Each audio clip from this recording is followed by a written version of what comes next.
Been waiting for Dr. Miguna Miguna. Thank you very much for joining us tonight. It's been a while since we last spoke. You've been away from home since 2018 March, and obviously there's a lot of things that have been happening here at home, some very close to your heart, yet you've not been able to attend. Perhaps how have you been coping now that you're away from home and everything has been happening? Focused as ever. Focused as ever. I didn't expect one answer. Anyway, the reason, Miguna, you are out of this country, and everyone agrees on this, since 2018 March, is because you swore in Raila Odinga as the people's president, or is it because you hold dual citizenship? I think you just missed it. First of all, I was exiled on the 6th of February. I don't know where you get March from. March was the second. The second time, yes. Yes. But the question is unfortunate in the sense that this matter has been litigated to death. This matter has been in court more times than any other case in recent history, probably more than Kenyatta was in court when the British took him to court and accused him of being a Mau Mau leader. And when Kenyatta was released, I don't think Kenyans ever asked him, were you in detention because you are a terrorist? Everybody recognized the fact that the British picked him and put him in jail because the British feared the rise of Mau Mau and the end of colonialism. The same thing here. Ken, you know that I was in Kenya since I was born. You know that I went to school in Kenya. Almost all my education except for university education. And you know that I was in Kenya when some people claiming to be police officers, later on I learned, wearing civilian clothing and without knocking, bombed their way into my house and destroyed it and abducted me and detained me in Comunicado for 6 days without taking me to court in violation of the Constitution. And then when there were several court orders demanding and directing that I be taken to court, the state refused to obey the court orders and to follow the Constitution, and violated my rights by torturing me and then forcing me out of the country. So to then ask the question why the state has violated the Constitution, subverted the Constitution, and violated my rights, and refused to obey court orders, to then turn that around on me is unfortunate. Because if somebody commits a crime, so let's assume, for instance, for the sake of argument, that swearing Raila in was a crime, then what you do is you arrest someone in a civilized way. You come and arrest me, take me to court, charge me with whatever crime you have cooked up, and I'm ready to face the charges. Okay. They didn't do that. They could not even take me to court. So you should be asking them, if this man committed a crime, as you claim he did, why didn't you take him to court? And why haven't you followed or obeyed the court orders? Okay. Now, taking me out of the country and forcing me to go out of the country when I was born in Kenya, even though the Kenyan courts have ruled numerous times that I am a Kenyan, I never lost citizenship. Are you suggesting that all those foreigners on the streets of Nairobi and Kenya have been forced out of Kenya because they are foreigners? Okay. Even if I was. Even if I was a foreigner, are foreigners abducted at home at night, their passports are confiscated, destroyed, they are sedated, and put in planes when they are unconscious? Okay, Daktari. Like, that's just ridiculous. Exactly. And for you, yeah. No, let me finish. Okay. This is what is most unfortunate with the Kenyan media. This is what I am saying. The Kenyan media has lost its conscience, has lost completely its moral authority to speak on anything. Because instead of being completely upset with the president, the illegitimate president Uhuru Kenyatta, for disobeying court orders and for violating my rights and for subverting the constitution, you pretend like you don't know what he has done. Okay. You pretend that what he's doing is legitimate, and now put me in a position where I have to justify why I'm not in Kenya. But you know why I'm not. It's not a justification, Daktari. It's not a justification I'm looking for. What I'm looking for, because you have painted this picture even of foreigners, and you ask the question if a foreigner can be bundled out of a country the way it happened to you. So my question is, there must be more than meets the eye. It's not about you not being a foreigner, not being a Kenyan. Is it because of the swearing in, or it's because of dual citizenship? That was my question. Ken, you know for a fact that I'm a Kenyan. I speak better Luo than you. You know for a fact that I have never renounced my Kenyan citizenship. So how did I lose it if I did not renounce it? Okay. So obviously I did not lose it. And let's assume that somebody thought I did, right? What is the mechanism of determining that question? Okay. It's a court of law in any civilized society, isn't it? Yes. The matter went to court. And how did the court rule? Not once, not twice. You yourself have said more than 15 times, isn't it? So what is the honorable thing that a government that obeys the law, that governs itself in accordance with the rule of law, would behave? Okay. They obey court orders. Even Moi, now Yes. let me just finish. Yes. Even Daniel Arap Moi, who was a dictator, and by the way, I know this media house is owned by Moi, but even Moi did not do this. Even Moi did not disobey court orders. Moi did not detain people outside the constitution, however outrageous it was. Okay. Because he had the power to do so. But whenever a court gave him an order, a habeas corpus order, he complied. Okay. Daktari, well said. So the question, I'll ask my question in a different way. So why are they so determined to keep you out of the country? Why are they so determined to violate your rights? Can fear. Why do people act the way Uhuru Kenyatta has behaved? Because of fear. Uhuru Kenyatta knows that he stole the 2017 elections. Uhuru Kenyatta knows I know this. Uhuru Kenyatta knows that I don't fear him, and I don't fear the gun. I don't fear power. I am not fearful of money. I speak the truth. I am capable of mobilizing. They know this. The intelligence have told them that. I was capable when they tortured me in 1987 and forced me into exile. That's why they did what they did then. I was capable after I swore Raila in, and before then. They knew this. Okay. They knew I could not be compromised. Let me finish. They knew I could not be compromised like Raila was through bribery.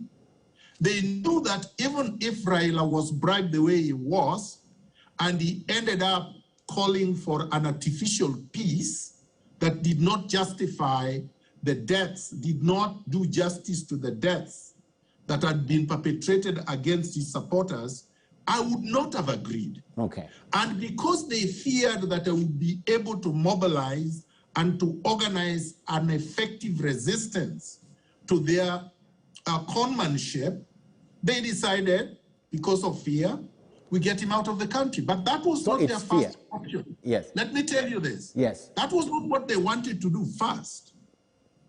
Their first option, what they wanted to do first when they bombed their way into my house, they wanted to abduct me in the middle of the night so that they could eliminate me, so that they could kill me. Once they failed, because I was able to notify the world as they bombed their way in, because I had been forewarned that they were coming, then they had option two. Detain him as you plan to do something else. Okay. Then they cooked up what you called deportation, but you know, but in law you cannot deport a citizen. You cannot deport somebody born in a country. Okay. Remember a woman called Mwende. Mwende was born in the US. Do you know that? She was not born in Kenya, right? And she was appointed an ambassador. The Parliament of Kenya said, no, you can't be appointed an ambassador until you renounce your US citizenship.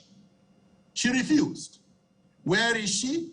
South Korea. She's serving as an ambassador today, okay, in violation of the parliamentary resolution. Okay. So what this tells you is that you have a rogue government that does things outside the law. Okay. That is what is confronting us. Okay. So the fear of Miguna Miguna. Well, I want to talk about the disobedience to court orders. 15 times the court has said you need to facilitate Miguna Miguna back to the country. In fact, it's unconditional. There's no condition set for your facilitation. But my question is this. You believe in the rule of law. You believe the court should be obeyed. And yet, you swore in Raila into office against a Supreme Court declaration that Uhuru Kenyatta was duly elected in the second election after it was petitioned by two institutions. You violated the law at that time, Miguna, because the Supreme Court had decided, as a lawyer, as an officer of the court, you are now looking to the law and looking at the court and asking the court, these people are in continuous violation. They've even been fined. But you yourself, after that declaration, violated the law and went ahead to swear in Raila Odinga. So Ken, you happen to have gone to law school, didn't you? Right? No, I'm asking you a question. You went to law school, right? I'm listening to you, Miguna. What law did I break? Tell me which one. Tell me exactly which law. No. Tell me which law, which statute did I break when I swore Raila in? Which law said I couldn't swear him in? Which one? Which section of the Constitution or provision of the Constitution says that I could not swear Raila in? Is that how presidents are sworn in Kenya? Is that how presidents are sworn in Kenya? So, no. How many presidents are in Kenya? We have president of the society, right? President of so many organizations. The head of the executive, Miguna. I'm talking about the head of the executive. Is that how they are sworn in? Because what you purported to do was to swear in Raila as the head of the executive. You see, now you are diverting attention. And no, I'm not diverting attention. You asked me a question and I'm responding. I warned you against this because I knew that this is what you would do. I knew that you would try to get away from Uhuru Kenyatta violating... No, I'm coming. We all agree he violated your rights and disobeyed court. We agree. We all agree, yes. You can't answer your own question, and I'm going to answer your question the way I want, not the way you want. Proceed. So you better keep quiet when I'm answering your questions. I will, but don't run away from my question also. Don't run away. Ken, once you ask me a question, you keep quiet. Otherwise, it is not an interview. I'm not one of those people that you can play around with on this channel. I believe you're running away from my question by attempting to intimidate me. If you're not going to interview me, tell me, and I will switch it off. Let's be civil. Daktari, let's be civil. Listen. Let's be civil and begin. Civil does not mean that I do what you want me to do, even if it is irregular. So listen to me carefully. Okay, proceed. All right, listen to me very carefully. There is no law that I broke. That's number one. You cannot cite any law. You cannot simply say that because Uhuru Kenyatta had been sworn in, any swearing in is illegal. That's nonsense, because you would have to cite the law I broke. That's number one. Number two, if I broke a law, so let's assume, for the sake of argument, yes, that you are right. Miguna broke a law and swore Raila in illegally in violation of provision XYZ. What you do, you get a warrant of arrest. You come to Miguna. You serve him with a warrant. You tell him when he should appear in court. He appears in court, you bring your prosecutors, you charge him, and you allow him to defend himself. I will sit there, you will present your case, and I will present mine. I will cross-examine your witnesses. I will test your case, and a court of law will make a decision whether you are right or Miguna is right. Did they do that? No, they didn't. Now, the third point, what has the High Court so far ruled with respect to me swearing Raila in? The High Court, if you forgot, has ruled that there was no illegality in swearing Raila in, which means I did something perfectly legal. That's the High Court. There is no court in Kenya that has ruled that I did anything illegal. In fact, they said I did everything legal. Last point, the person I swore in is the one that had the handshake with Uhuru Kenyatta. He was not charged. His house was not bombed. He's running around freely right now. I understand he's in Dubai.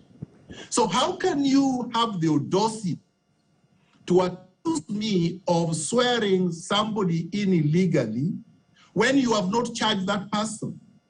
So why are you charging me and not him?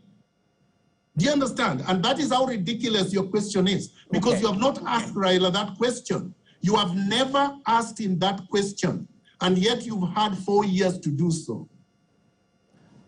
I'll go back to my original question before this question, because the original question that you also ran away from was, why then do you think that they are so determined to get you out of the country and not everyone else was involved in that process? Why Miguna Miguna?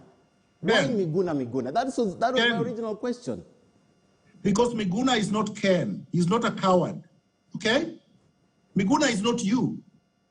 I don't find excuses for despotism the way you do.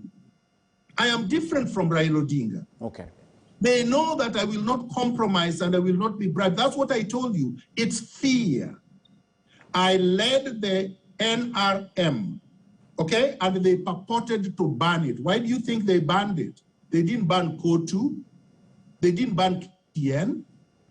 They didn't ban the Law Society of Kenya. They didn't ban any other organization in Kenya. They banned the NRM.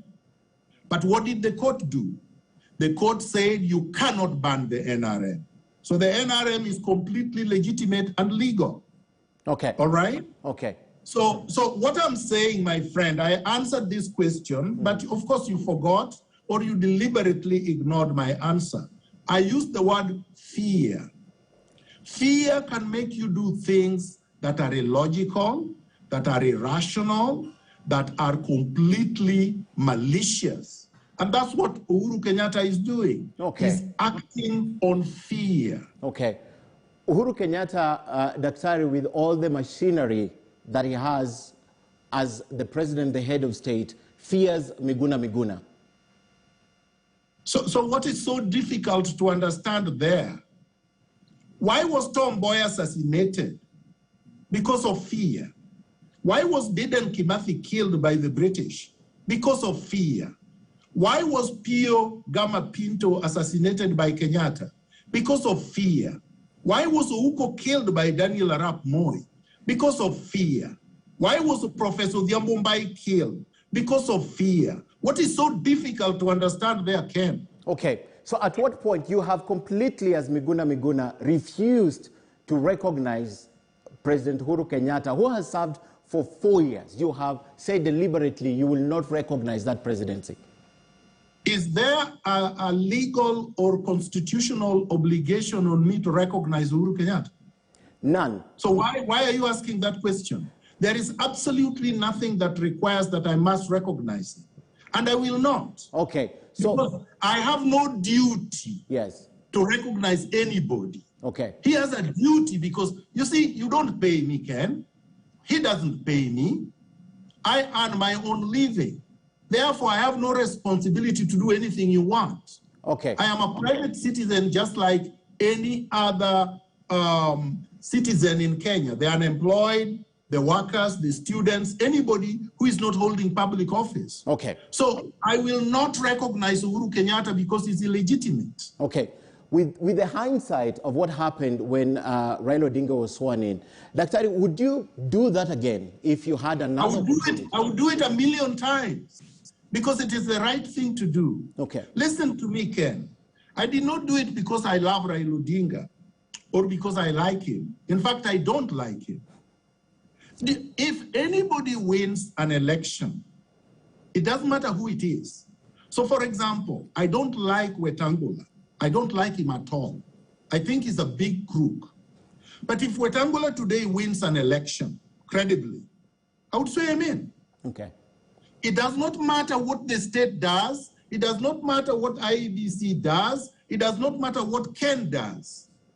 I do it because it is good for the rule of law. Okay. I do it because it is good for the principle of constitutionalism. Okay. I do it because that is what democracy demands. I do it as a man who has integrity. When you come back to the country, Miguna Miguna, and there's an election that is in the offing, and you have an opportunity once again to do it when Raila Odinga wins an election, would you do it? Why do you ask me a hypothetical question? Because you have said you can do it again and again. No. Why shouldn't I be the one not being sworn in? Okay. Who says to you that I would not run and that I cannot win? Why do you put the hypothetical, and why is Raila the default winner in your hypothetical? You see how illogical you are. Okay. It's quite profound. The reason why I'm asking. No. I'm answering. You have to let me ask the question now, then you answer. No, you've already asked, and I'm responding to it my way. I'm responding to your question the way I want. Respond, then I ask you. I respond the way I want. Okay. It is quite profound that in your hypothetical, the only winner is Raila Odinga. And in your hypothetical, the only person to be sworn in is Raila Odinga. You see how biased you are. Why didn't you bring up anybody else? You see what I mean? I'm about to bring somebody else. I'm about to bring someone else. No, wait. The fact that Raila won in 2017 doesn't mean he will win in 2022. Okay. That's not how logic works. Okay. So let me bring the other person. You are quoted in a TV interview with Jeff Koinange a while ago as dismissing the candidature of William Ruto and saying that he is too dangerous and he cannot be president of Kenya. You have just told us you believe in what you say. Do you still hold this point, that he's too dangerous, he can't be president of Kenya? First of all, and this is a problem I am seeing in the way you are completely all over the map. Do you even know when that interview was done? You say, oh, you are quoted in an interview with Jeff Koinange some time back. When? What was the context of the interview? Don't ask your questions. Don't bring Mr. Koinange here. Koinange is not asking me questions. And you've not played the clip, the entire clip, so that you understand the context. And you're not going to use this interview to make me speak about Ruto, which this interview was not supposed to be about. This was supposed to be about the rule of law. This was supposed to be about how the court orders have been disobeyed. This was about my forced exile. This was squarely about Uhuru Kenyatta. Don't move away to William Ruto. Don't move away to Raila Odinga.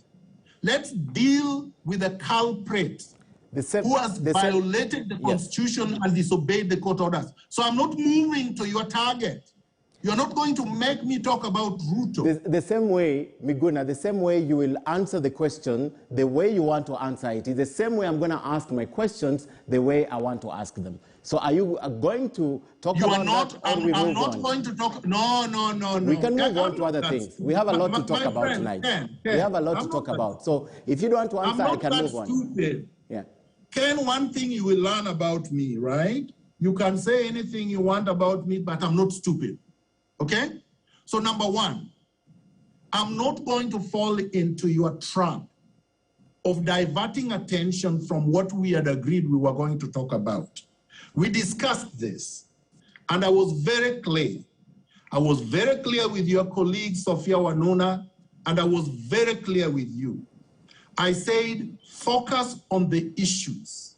You said you are going to talk about Dr. Willie Mutunga's announcement that he was traveling to Canada so that he could accompany me on my way back.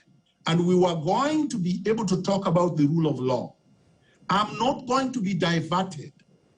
So for the uptin time, focus on the issues we agreed to talk about today. I am going to focus on William Ruto any other day. Today I'm not discussing William Ruto. Today I'm not discussing Wetangula. Today I'm not discussing anybody else. I'm discussing Miguna, I think Dr. Willie Mutunga, yes. And the trip. My friend, you invited me to come here to talk about specific And I'm going to talk about it. We still have 40 minutes on the clock, Miguna. Why are you running away? No. We're going to talk about it. I'm not talking about Ruto. I'm not talking about Ruto. You want to divert my attention. All right, you're not going to talk about Ruto. You can talk about Ruto all you want, but I'm not going to be diverted to Ruto. I think you are running away from that obvious question, but it was a build-up to the next question I was going to ask. Listen to me. You are running away, Miguna. Ken. You're running away from the rule of law because what essentially I'm asking you, Miguna, if you would allow me. Listen to me carefully, Ken. If you would allow me, I would listen to you also. If you would allow me.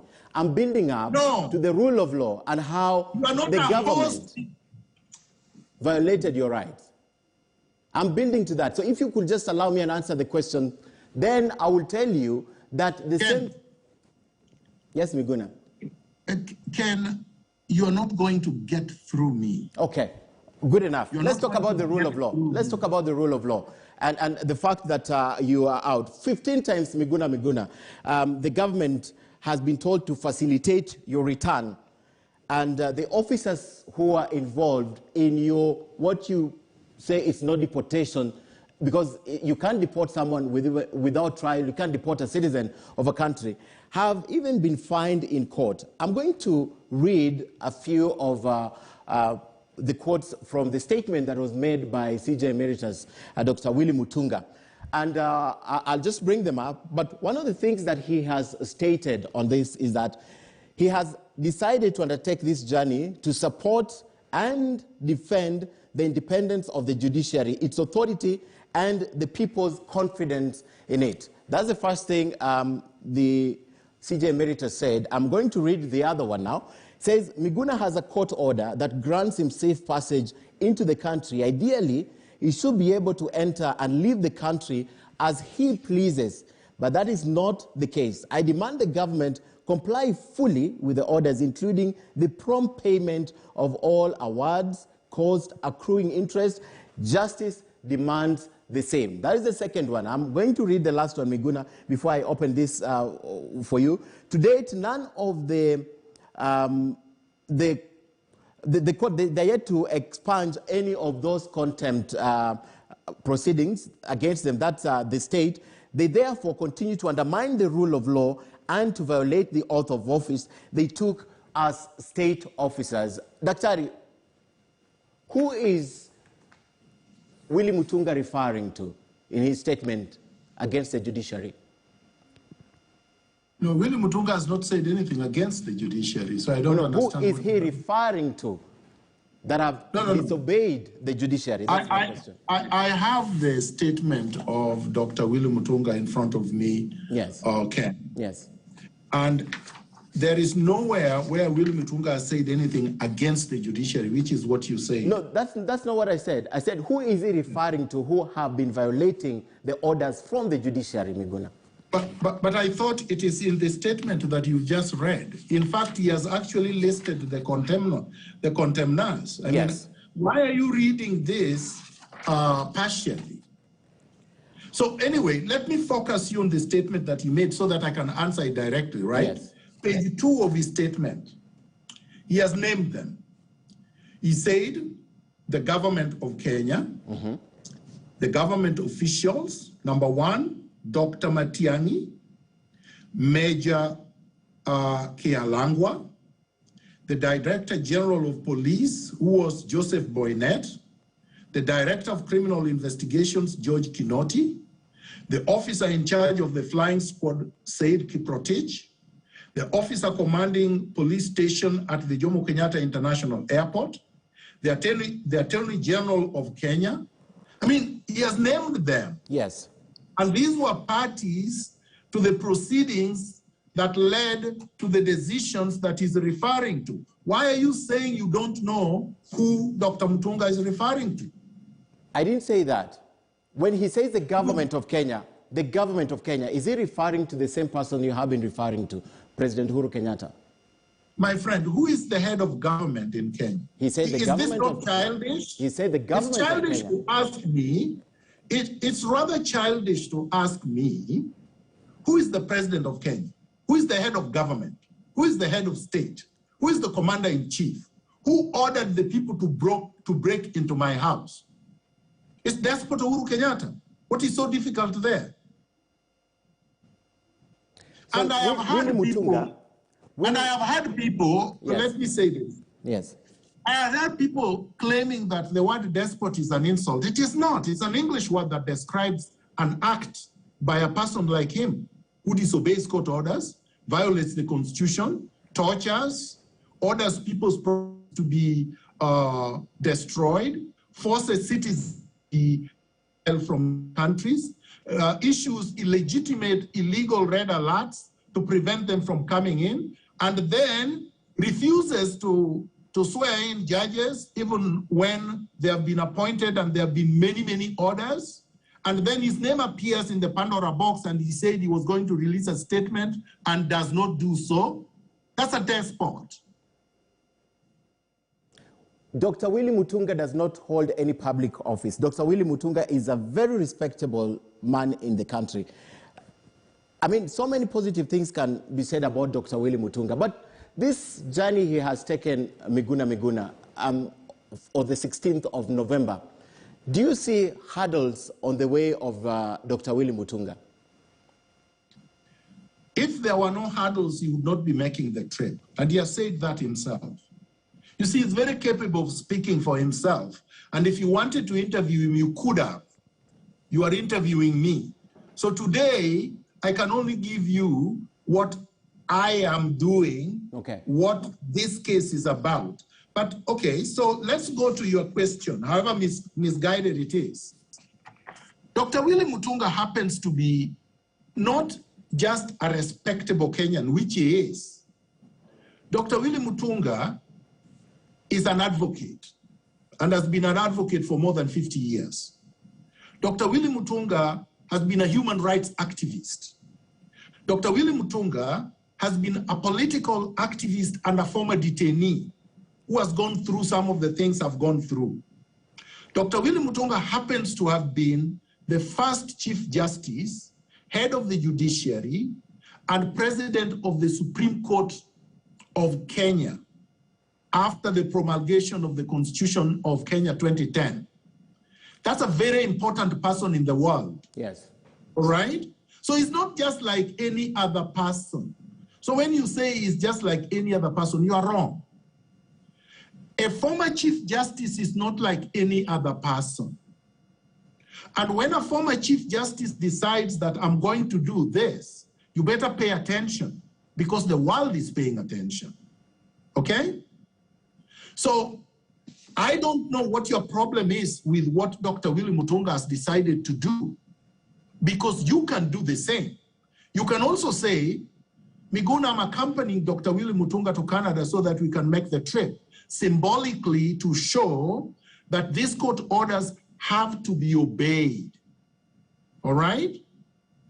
Remember that in Kenya today, the judiciary remains to be the only institution that is defending the rule of law, that is defending democracy, that is defending the Constitution. All the other organs of state have collapsed under the so-called executive and are they are just like robots. They are told to jump, they ask how high. Parliament is completely under the control of Uhuru Kenyatta. All the organs of state, the Kenya National Commission for Human Rights, that should have done what Dr. Willie Mutunga is doing currently, is not even properly constituted. The commissioners are not there. It's probably left with a skeleton staff of 3 or 5 people. This is a constitutional organ Then if you go to the police, which is supposed to be independent, and was supposed to enforce the court orders that you referred to, you glossed over. For instance, Justice Chacha Mwita, on the 14th of December 2018, said Dr. Fred Matiang'i, Gordon Kihalangwa, yes, DC High Kinoti, the Attorney General, and all the others that we went through are not fit to hold public office. If it was in any other country governed by the rule of law, they would have been removed there by force, even if Uhuru decided not to fire them. Which means that today, as I speak with you, Matiang'i is not supposed to hold public office, should not be addressing press conferences, should not be spending any public money because he has been adjudged unfit to hold public office. And so is Kihalangwa. But what happened yesterday? Kihalangwa was appointed to head Kenya Power, and a lot of people, including the so-called activists, were clapping. That tells you how decomposed our society has become.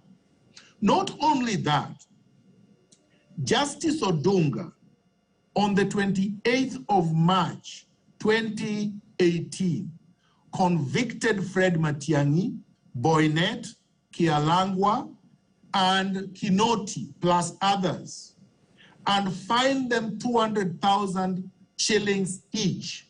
They have not paid, they have not gone to jail, they are still holding public office. I mean, this is a rogue administration. That's what it is. So what do you expect Dr. Mutunga to do? To accept that? To accept what you have accepted, unfortunately. That this is the order of things, these people are too powerful, nothing can happen to them. Okay. Now, some of us, unfortunately, my friend, for you, fortunately for the country, some of us have decided that it does not matter whether we die in the process, whether we are killed in the process. The most important thing is the rule of law. Okay. Is democracy. Okay. Is constitutionalism. Is obeying court orders. Okay. And we are ready to do everything possible for that to happen. Miguna, the hurdles that I'm asking you, if you foresee them, is, for example, the same state still controls the entry points. The former CJ will come to Canada and will accompany you to Kenya. But the hurdles such as the ones you experienced at the airport, don't you see these hurdles will still be placed on your way? And how do you plan to deal with these hurdles this time around? Okay, so let me address your question. The British came to Kenya and occupied it by force, right? And all of you were slaves, at least our grandparents were. Did they accept it because the British had guns and were effectively controlling the country? No. Were some of them killed in the process of fighting the British? Yes. Did they think that they could defeat the British? No. But what did they do? They said it is better that you die on your feet than to die on your knees. What happened in South Africa? The same thing. Apartheid had nuclear weapons. Did Mandela accept it? No. How long did he spend in Robben Islands? 27 years. Did apartheid eventually fall? Yes. How about Hitler? Was he powerful or powerless? Very powerful. Was he ruthless? More ruthless than dictator Uhuru Kenyatta? Did he fall or not? He did. How about Amin? So don't give me this cowardly question about, oh, there are hurdles in front of you. Of course there are hurdles. If there were no hurdles, there would be no need for a struggle for justice. Okay. If there were no hurdles, I would not be talking with you today. Have I surrendered because of the hurdles? Never. Never. I would die on my feet fighting for social justice. Do you get that? One argument is that just in case there are these hurdles in the way, what happened to you, and honestly, many Kenyans sympathize with you, and what was done to you? No, we don't want sympathy. I'm not looking for sympathy from you, and I don't want any Kenyans to sympathize. What happened? All I'm asking of you, yes, and I'm asking of Kenyans, is to stop being cowardly and stop trying to find excuses for atrocities and illegal action by the government, that you should join us in this struggle to liberate the country so that we can all live together in Kenya as equal citizens, where there is no first class, second class, and third class citizens. Okay. And by the way, Ken, yes, in Kenya today, you are a third class citizen. Don't be deceived. You are more qualified than Matiani, okay? And maybe you do a better job than him. He's holding that position because he's a puppet and because he's favored by someone, not because of merit. So forget about merit. Okay. We want a merit-based society. So there will be hurdles. We will overcome them. Okay. So we will overcome them. The argument is, what happened to you is not government policy. Would it just be easier to wait for President Uhuru Kenyatta to leave in 9 months or so, and then just come back to your country? So you are saying what is happening to me, what is being done against me is not government policy. Is that what you're saying? Is that what you just said? I'm saying it's not government policy that can be followed by a successive government. They don't need to do what this government has done to you. So it's not. So I don't know what you understand by policy, because that question makes nonsense of the word policy. Okay? You, for example, does not know what this government's policy is, if it has policy. I don't think these people govern on policy. They don't govern, they rule with a gun, okay? And you don't know who is going to take after him, so you don't know whether that person will also rule by the gun. Okay. And it does not matter whether that person, no, let me answer the question. It does not matter whether the person rules by the gun like Uhuru Kenyatta or not. It should not stop someone from struggling for justice. What I'm trying to tell you, Ken, is that before you became a journalist, I was fighting for social justice. I started fighting for social justice when I was a teenager. And I have done that throughout my life. It will not change because we have a dictator in State House. We struggled against Moi until Moi allowed multipartyism. There was one-party state. I never joined KANU. I never sang KANU Juu. I never sang Tawala Kenya Tawala, even as a teenager, even as a boy. This is me. I have never kowtowed to tyranny. So I think that is what you don't get, that this is a different kind of human being who does not operate from the same mediocre principles that some people do. That I believe that everybody is entitled to social justice. Okay.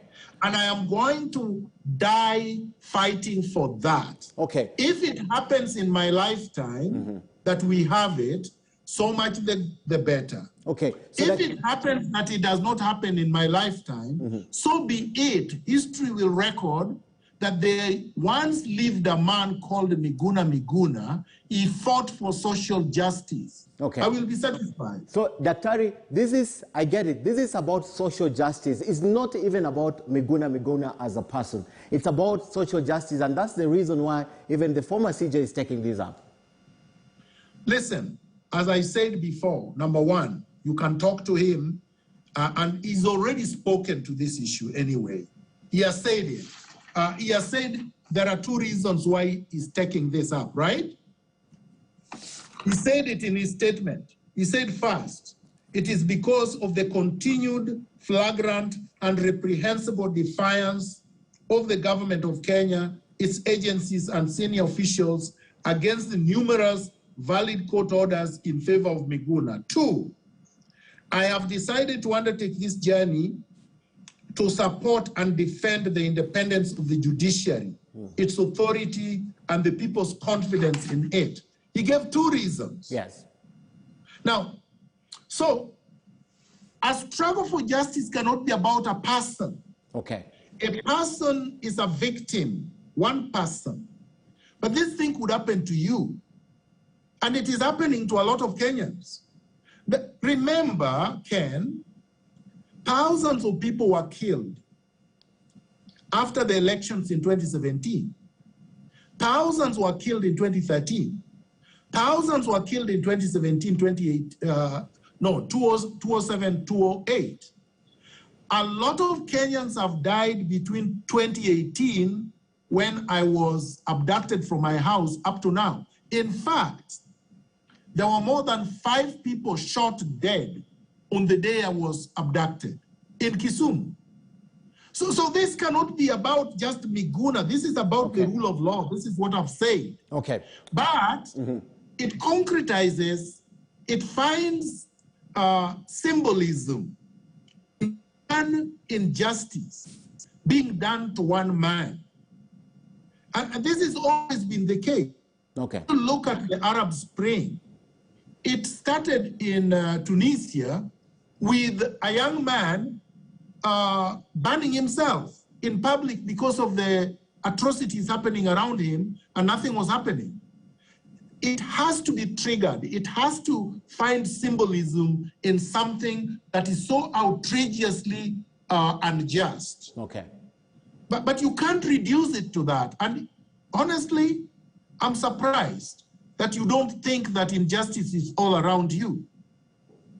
That was not my point, but well said, Daktari. I want to end this topic, and you are Kenyan. There are a lot of Kenyans online who are asking me to ask you questions about what's happening in Kenya currently, and you'll just have to allow me the last 5 minutes to ask about that. Just your view as Kenyan, the same way you commented on the judiciary, because you are Kenyan at the end of the day. But I want to end this by asking you, Daktari, are you confident that this time round you will be home with your people? Ken, I think that is an unfair question. It's not about confidence, because in the end, I don't control the ones with the guns. I will continue to assert my rights. I will continue to demand that justice must be done. I will continue to demand that the court orders must be obeyed. I must continue to say, I'm a Kenyan. The court has said as much. I didn't even need the courts to say so, but the courts did. And I'm returning to Kenya. I wanted to raise some issue that I told you I was going to raise. Yes. You know, a lot of Kenyans are not talking about some of these things, but we have to. Look at the budget of Kenya. The budget of Kenya is over 1.7 trillion Kenya shillings, correct? Out of that budget, the judiciary gets less than 20 billion, okay? And even that has been reduced in the past. Between 2014 to 2019, in 2014, the judiciary's budget was 17.8 billion. In 2019, it was reduced to 17.7 billion. What happened to the budget of Uhuru Kenyatta's presidency? It was increased by 152%. What happened to the National Intelligence Service? The budget was increased by 115%. How about Parliament? 55%. Now, if we want to be critical, tell me, put the judiciary on one side and put these institutions on the other. What benefit does the ordinary citizen get from the presidency? Zero. All we know is Uhuru Kenyatta takes a plane to New York, then he goes to Dubai, then he goes to other countries. Zero benefit. Now, how much benefit do we get from the National Intelligence Service? Zero. What is the benefit that Kenyans get from Parliament? Zero. They don't even bring the state, the national executive to account. The police kill Kenyans more than it protects Kenyans. So, and yet nobody is talking about the fact that the judiciary, being the only organ of state that administers justice, the third arm of government, is being strangulated. The budget is being squeezed out. It dies the death of attrition. This is important because countries only as developed as its ability to treat the most vulnerable in a respectable, humane way. And Kenya does not do that. How about any other levers of state? So my point is this, my friend. The discussion has to be squarely on the rule of law. Okay. And you cannot have a rule of law when the judiciary is being starved of funding, the court orders are being disobeyed, and judges are not being appointed. Therefore, Kenyans who go to court cannot have their cases heard on time, because justice delayed is justice denied. Okay, that summarizes that. But the relationship between the judiciary and the executive, this is very important, and I want your indulgence in this. If you look at the successor of the former Chief Justice David Maraga, Martha Koome, she came into a platform of change and things will be done differently at the judiciary. And one of the things that she said was that she has the ability to talk, to sit on the table and talk. Is this one of the ways you believe, as an officer of the court, that we can finally break this stalemate between the executive and the judiciary? No, wrong. 100% wrong. If that's what she thinks is going to change anything, she's 100% wrong. The relationship, the judiciary has not picked up a war with the executive. The executive picked up a war with the judiciary because the executive wants to control the judiciary. That's why they wanted to introduce the ombudsman through the BBI fraud. The judiciary must assert itself and say, we are not going to beg for what is rightfully ours, which is our budget. We are not going to budge on the issue of obeying court orders. We are not going to cede administrative, jurisdictional, jurisprudential territory. Like, its sphere of control cannot be encroached by the presidency or the executive arm. There are three clear arms: interdependent, but cooperate only when it is necessary. For instance, the judiciary determines matters in court.